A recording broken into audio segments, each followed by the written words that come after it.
अतिवृष्टीच्या धसक्यानं लातूरच्या जळकोट तालुक्यातील शेतकऱ्याची आत्महत्या, राहत्या घरी गळफास घेत संपवलं जीवन।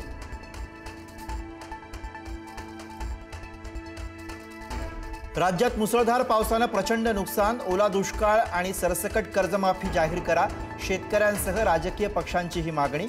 सरकार आता का थांबतंय, विरोधकांचा सवाल।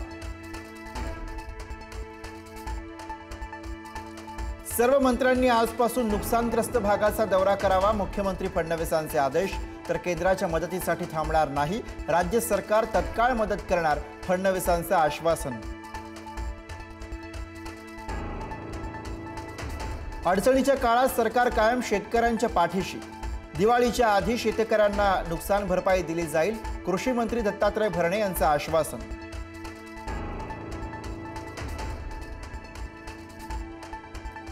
मराठवाडा आणि पश्चिम महाराष्ट्राच्या काही जिल्ह्यांमध्ये शुक्रवारपासून अतिवृष्टीचे ढग, नांदेड, परभणी, बीड, धाराशिवमध्ये 26 सप्टेंबरपासून 4 दिवस पावसाचा अंदाज, हवामान खात्याकडून अलर्ट जारी।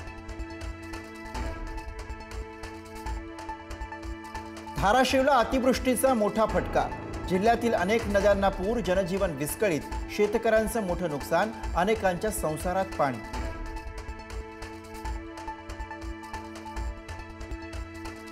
धाराशिवमध्ये भीषण पूरस्थिती, खासदार ओमराजे निंबाळकर लोकांना वाचवण्यासाठी स्वतः पुरात उतरले, मदतीच्या प्रतीक्षेत असलेल्या आजी आणि मुलाला बाहेर काढलं।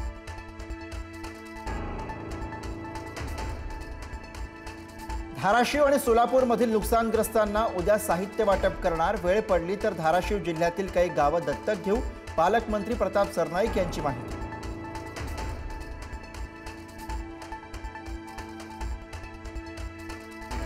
बीडच्या नांदूर हवेली इथल्या पूरस्थितीची मंत्री गिरीश महाजन यांच्याकडून पाहणी, ट्रॅक्टरमध्ये बसून गिरीश महाजन नुकसानग्रस्तांच्या भेटीला।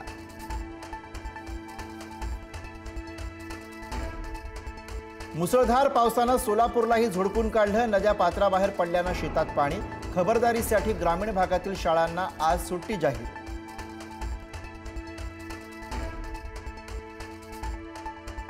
सोलापुरात सीना नदी पात्रात 2,08,000 क्युसेकनं विसर्ग सुरू, नागरिकांना सुरक्षित ठिकाणी स्थलांतर करण्याच्या सूचना। तर अक्कलकोटमध्ये बोरी नदीच्या पुरामुळे 4 गावांना पुराच्या पाण्याचा वेढा। बीडमध्ये पावसाचा जोर कायम, सिंदफणा, गोदावरी, मांजरा नदीकाठी पूरस्थिती, सर्व धरणं ओव्हरफ्लो, बेंदुसरा धरणातनं मोठा विसर्ग, बीडमधील शाळा आणि महाविद्यालयांना आज सुट्टी जाहीर।